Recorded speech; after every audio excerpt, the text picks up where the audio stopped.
Bonjour et bienvenue dans cette nouvelle vidéo du blog Digital Painting Tutorial. Alors dans le tuto d'aujourd'hui, on va parler d'erreurs. Que vous soyez un débutant ou que vous soyez un artiste confirmé, il arrive toujours à un stade où on fait des erreurs ou alors on veut tester quelque chose, tester un concept par exemple, tester un trait, tester une couleur.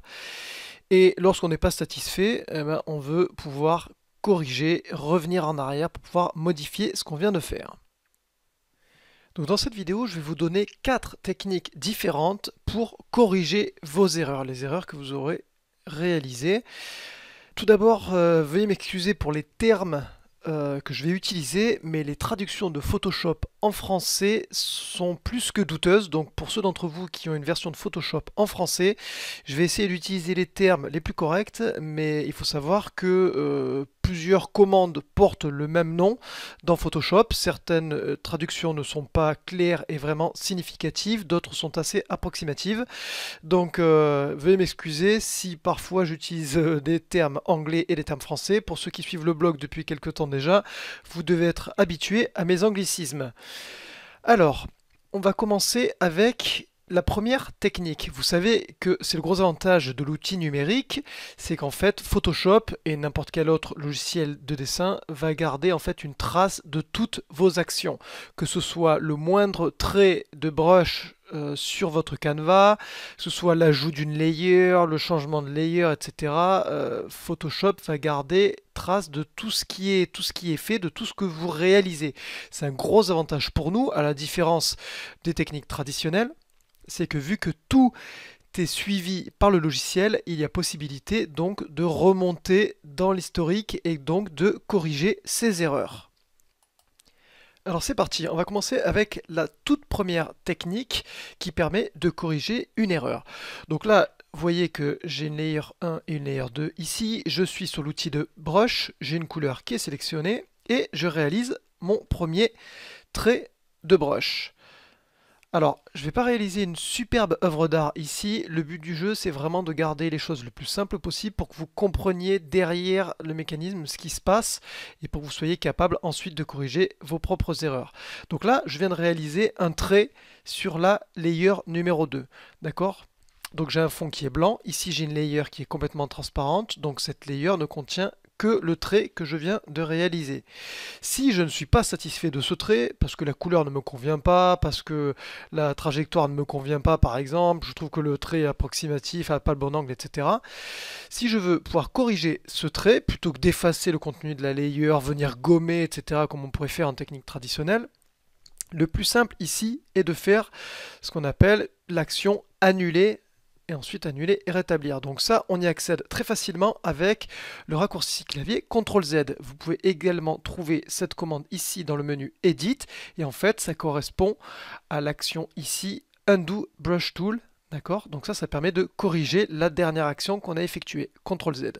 Donc je sors du menu, je fais un CTRL Z et vous voyez effectivement que mon trait est supprimé. Il faut comprendre que le CTRL Z n'a en fait que deux états. On peut soit enlever l'action, soit la remettre. Il y a une explication historique à ça, c'était essentiellement pour la retouche photo, pour le montage photo, c'était pour que les photographes puissent voir rapidement, une fois qu'ils avaient effectué une action, pouvoir voir le résultat de cette action, enlever, remettre, enlever, remettre. Donc là, je peux faire exactement la même chose. Si je rappuie sur CTRL Z, vous voyez que ça me remet le trait. Si je rappuie, ça l'enlève, ça le remet, ça l'enlève, ça le remet. Je ne peux pas remonter plus avant dans l'historique des actions que j'ai réalisées. Donc je vais l'enlever. Si on veut remonter plus avant, par exemple si j'ai réalisé un premier trait, je réalise un trait et ensuite je réalise un autre trait ici. Si je m'amuse à faire un CTRL Z, j'ai celui-là qui est enlevé. Si je refais CTRL Z, ça ne m'enlève pas le premier, ça fait réapparaître celui-ci. D'accord? Donc ça c'est vraiment la manière dont fonctionne le CTRL Z. Ensuite, l'autre possibilité, c'est de faire un CTRL Alt Z. Ça permet effectivement de revenir plus en arrière dans les étapes des actions que vous avez réalisées. Donc là, c'est ce que je vais faire. Si j'appuie sur CTRL Alt Z, j'efface ce premier trait et ensuite j'efface le deuxième trait. Alors, on a possibilité aussi de revenir en avant par rapport à ces actions. Si je fais un CTRL Shift Z, ça revient en avant. Alors pour le CTRL-Z, pour ceux qui ont installé mon pack démarrage, j'ai facilité ce raccourci parce que vous avouerez que CTRL-Z au clavier c'est quand même pas super évident à faire. Donc pour ceux qui ont mon pack démarrage et qui ont une tablette Wacom, Cintiq ou Intuos, j'ai configuré le CTRL-Z sur le bouton Express qui est tout en bas, le 4e bouton. Si vous faites ça, ça revient en arrière, ça fait un CTRL-ALT-Z. J'ai pas installé de raccourci clavier pour le CTRL-SHIFT-Z qui est en général moins utilisé. Donc là, si vous voulez le faire, effectivement, il faut le faire à la main sur votre clavier d'ordinateur. Alors, j'avais juste une mise en garde sur le CTRL-ALT-Z. Surtout si vous débutez, vous allez vous rendre compte qu'il y a un petit aspect de Photoshop qui est un petit peu énervant et qui va vous perturber au début. Je m'explique.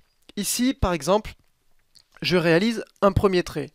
Je rajoute une layer par-dessus et ensuite je viens réaliser un autre trait. Je décide ensuite de passer sur la layer 2. Je dessine un trait, mais là, je décide de faire un CTRL-ALT-Z. Regardez ce qui se passe au niveau des layers. Hop, je rebascule instantanément sur la layer 3. C'est-à-dire que là, si je ne m'en rends pas compte et que je commence à dessiner, eh ben en fait, je suis plus sur la layer 2, je suis revenu sur la layer 3. Donc ça, c'est vraiment un aspect de Photoshop. Quand vous basculez d'une layer à l'autre et que vous commencez une nouvelle action, si des fois vous faites un CTRL-Z tout de suite après, vous allez rebasculer sur la précédente layer, en fait la layer sur laquelle vous aviez le focus précédemment. Donc ça, il faut vraiment le garder à l'esprit. Je me suis fait avoir de nombreuses fois, je continue à me faire avoir aussi de temps en temps quand on ne fait pas bien attention à ça. On dessine, on change de layer, on fait un CTRL-Z et là, hop, on rebascule sur la layer précédente. On ne s'en rend pas compte tout de suite, on dessine, etc. Et c'est là, au bout d'un moment, qu'on se rend compte que ça fait quelques secondes, voire quelques minutes qu'on ne dessine pas sur la bonne layer. Donc voilà, essayez de garder ça à l'esprit, après ça deviendra un réflexe. Mais à chaque fois que vous changez, que vous faites un CTRL-ALT-Z, vous aurez ce problème-là, donc il faut être très vigilant. Vous n'avez pas ce problème-là avec le CTRL-Z. CTRL-Z vous laisse sur la même layer. Ensuite, on va voir une autre manière donc de revenir en arrière. C'est tout simplement d'accéder à l'historique. L'historique, vous l'avez ici, ou History en anglais. Et quand vous accédez à ce panneau-là, vous voyez en fait tout l'historique de vos actions. Donc en fait, au moindre trait de brush, vous allez voir à chaque fois que je crée un trait de brush, hop, j'ai une action qui vient se mettre ici. Donc ça a le gros avantage de pouvoir sélectionner et de remonter dans le temps à l'action qu'on désire. Alors, vous voyez que là, je suis remonté dans le temps. Si à partir de là, je fais une nouvelle action, on va effacer les actions précédentes. En fait, on recommence une nouvelle direction, si vous voulez. Et voilà. Et là, tout l'historique précédent est perdu. Le seul moyen qu'on a maintenant, c'est de remonter plus haut, mais on ne peut pas redescendre dans ce qu'on avait fait au préalable. Voilà. Et enfin, la dernière manière de revenir en arrière, si vous avez fait des erreurs, pas forcément beaucoup de monde la connaît, mais c'est de faire en anglais ce qu'on appelle un revert. Donc en fait, c'est de faire un rétablir en français. Donc ça vous permet de revenir à la version sauvegardée sur votre disque dur. Donc toutes les actions que vous aurez réalisées, et donc vous verrez ici qu'il y a une petite étoile pour dire que le fichier n'a pas été enregistré, c'est à ça que correspond cette petite étoile là, ça veut dire que le fichier n'est pas sauvegardé. Donc la seule manière de revenir vraiment complètement à la version qui est sauvegardée sur le disque, c'est de faire ce qu'on appelle un revert. Vous y accédez soit depuis File, ici Revert, ou Rétablir en français, soit en appuyant sur la touche F12. C'est ce que je vais faire ici. J'appuie sur la touche F12 et vous voyez que je reviens exactement au niveau où le fichier était quand j'ai démarré cette vidéo. Voilà, j'espère que toutes ces techniques vous permettront de corriger vos erreurs, surtout de tester, de ne pas avoir peur de tester certaines choses sur votre Canva. Déjà en utilisant des layers temporaires, c'est quand même une des meilleures choses à faire. Mais ensuite, même si vous avez fait juste quelques erreurs, vous pouvez faire du CTRL-Z, CTRL-ALT-Z ou même remonter dans l'historique. Et si vous voulez remonter encore plus avant, revenir directement avec un rétablir ou revert avec la touche F12. Merci d'avoir regardé cette vidéo du blog Digital Painting Tutorial et je vous dis à très bientôt.